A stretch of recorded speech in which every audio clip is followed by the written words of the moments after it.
Good evening. This is Don Kissick from the 5th Congressional District here in Ohio. We had our elections earlier this evening for Central Committee.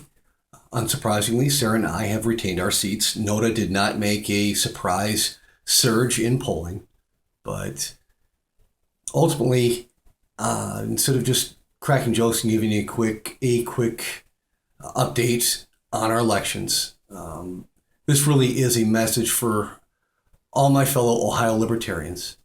And I do also wish to target part of this, a good chunk of it, to those who are in the 12th Congressional District. There are two other districts here in Ohio who are having their elections this Saturday. And out in the 12th, near Columbus, I wish to formally throw my support behind Scott White and Sherry Clark. The 12th district is one of only 3 contested races amongst the Central Committee districts that are holding elections this year. And in a 5-way race, I believe those 2 individuals are the best qualified. They have established both a commendable and honorable record of service to the LPO. And it's kind of not really funny, but it's interesting, that choice of word, honorable, as I have to say this. Perhaps I've been beating around the bush and stammering and stuttering because I am taking a bit of a leap here, or I should say taking a bit of a risk. And that word, honorable, really does not describe one of the 5 candidates. And it should be obvious. I am talking about Kevin Nadler. He is the Libertarian Party of Ohio's former executive committee chairman. And some of you are aware, he resigned 14 months ago from that post. It really needs to be said that it wasn't a simple resignation. He really and truly resigned in disgrace. He had recently caused a second major fracturing in the LPO. What happened in 2014 followed a couple years after the first real fracturing that caused the Libertarian Party of Ohio to begin losing members, and losing them at a bit of an alarming rate. That was his mishandling of a situation involving a former member known as Mike Johnson. He was on Central Committee. He also was the political director at the time. And he also basically was Kevin Nadler's right-hand man. And what happened was Mike Johnson took offense to what someone had clicked share on Facebook. And he spun it out of control, Mr. Johnson did. And it got to the point where he wasn't just barraging everyone with emails. He then went to media outlets. He went to the Libertarian National Party. And then when he wasn't satisfied that this matter was being dealt with as rapidly as he felt should have been, he took it to, of all places, Independent Political Report. Even then, the threat of removal wasn't there. It was not until Mr. Johnson had gone into a Dropbox being used by several LPO members on a project they were working on at the time, and deleted the work that he contributed to that project. That was what finally prompted the fire to be lit under Mr. Nadler to pursue removal of Mr. Johnson. And Mr. Johnson decided at that point he would resign. That situation, the way it escalated out of control, was not dealt with in a manner that someone with managerial experience like Mr. Nadler has. It should not have gone that far. A lot of people recognize that, and it left a bad taste in a lot of people's mouths. That was the first fracturing. The second one involved his use, or I should say his misuse, of a loan he took out in the Libertarian Party of Ohio's name.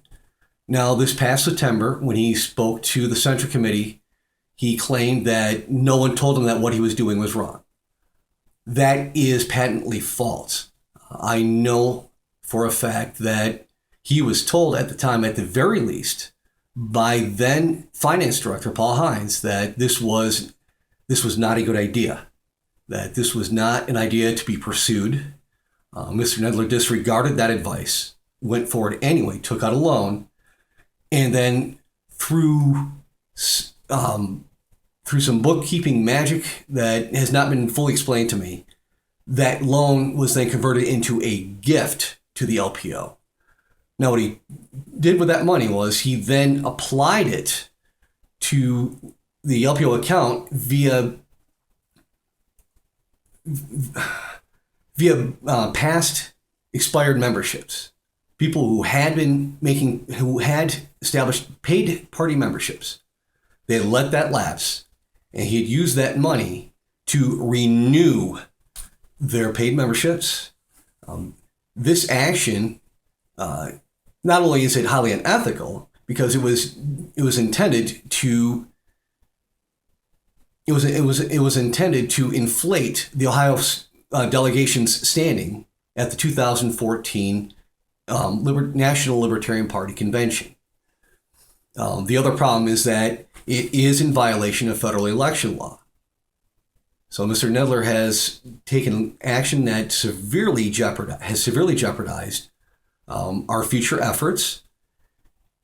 And when people tried to bring attention to this, that was when his witch hunt began. Specifically, he went after Nathan Eberly of Wood County, who at the time had been serving as not just field development director, but also held a 5th District Central Committee seat. Mr. Nadler, with enlisting the help of Aaron Harris, who also is seeking re-election to his seat on Central Committee in the 10th District, they initially were able to get Mr. Eberly. They were able to, how should I put this, incentivize him to leave. They provoked a resignation on his part from state level positions. Mr. Eberly then began to blow the whistle on what Mr. Nadler had done. And so ensued the witch hunt. And it really was ramped up later in the fall. Mr. Eberly, and this will be interesting, this pattern of Facebook being a source of issue for us. Mr. Eberly had posted a very mundane post that he just could not find himself to vote for one of the Libertarian Party of Ohio's statewide candidates. He was going to vote for one of the opponents. Well, this was spun out of proportion as a supposed bylaws violation. And thus the push began to demand that Mr. Eberly resign from his position as Wood County Libertarian Party chair, a position that he had retained even through all the prior controversies. He refused to resign, and then the demand was placed on the Wood County Libertarian Party to remove him as chair. Well, the Wood County LP refused. That then followed the witch hunt, expanding not just to Mr. Eberly, but to the entirety of the Wood County LP. Mr. Nadler sought, with no legal standing, he sought the forcible de-affiliation of Wood County's Libertarian Party. And at that point, that was when a lot of members were lost to the LPO, because this was just plain and simple wrong. This was an effort to drive out members during a time where we needed to grow the LP. Mr. Nadler, for the sake of his own ego, for the sake of his vanity, was more than willing to destroy not just perhaps the most successful county affiliate here in Ohio, but its fastest growing, its most viable. And he was willing to flush that all down the drain just to silence dissent. And I have to now appeal to you, my fellow Ohio Libertarians, especially those of you who will be voting and participating in this Saturday's 12th district elections. Stop and think about all the implications. I mean, I've gone on, I've used the whole, right versus wrong, approach here, but there's a lot of subtext to be examined. Think about this. We are supposed to be the camp, as libertarians, we're the camp that is supposed to hold the whistleblower in high regard. Yet when there was a whistleblower amongst our ranks, Mr. Nadler decided that he would be no different from the current or previous presidential administration and go after a whistleblower with a vengeance.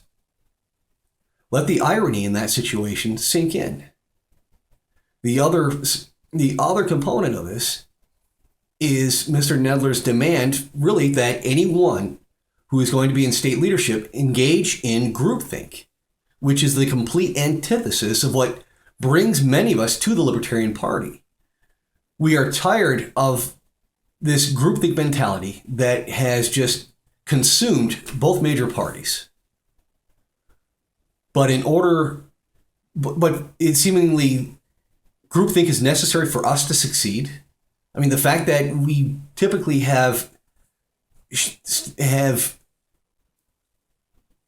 eschewed it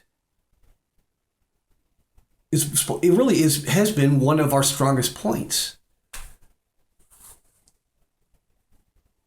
Now, there's so much more I could say.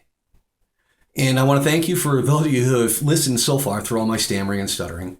I don't have a lot of experience in doing a message of this nature. I'm usually more prolific via my keyboard than in front of a camera lens. But what Mr. Nadler's efforts to get onto Central Committee really need to be stopped. He left in disgrace for a reason.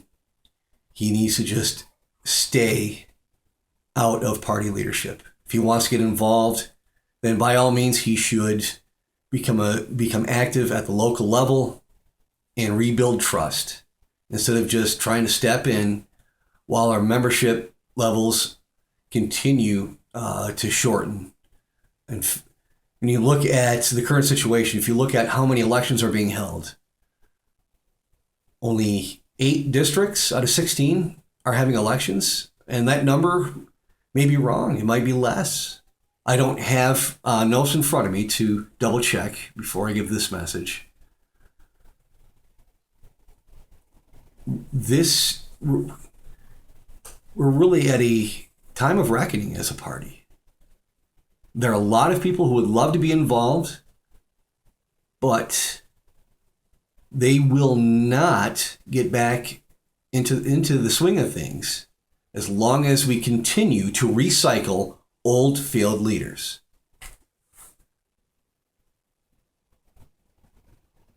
This is a trend that needs to stop. It needs to stop now. There are a lot of bright, energetic young minds out there. I have to give a lot of the members who have been bringing these people in, I need to give them a lot of credit. They're doing a great job. But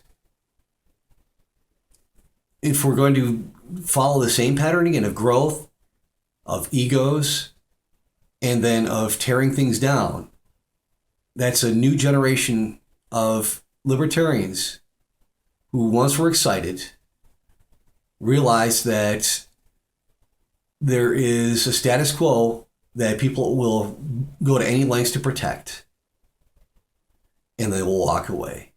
I have found myself on the cusp of this decision on several occasions here over the last year. But I believe in libertarianism. I believe that the Libertarian Party is our last best chance to get things turned around in America and in Ohio through the electoral process. So I'm not giving up. I am going to continue to fight. If I've made that fight for myself a little bit harder, then so be it. I would rather fail in this endeavor with my soul intact than to emerge victorious, yet having done so on a path paid for with pieces of my soul.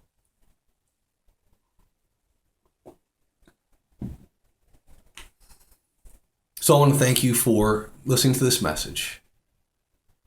I do believe we can come out ahead when it's all said and done. We have a tremendous opportunity with this year's election, the way things are shaping up so far. Let's not blow it. Together in liberty, this is Don Kissick.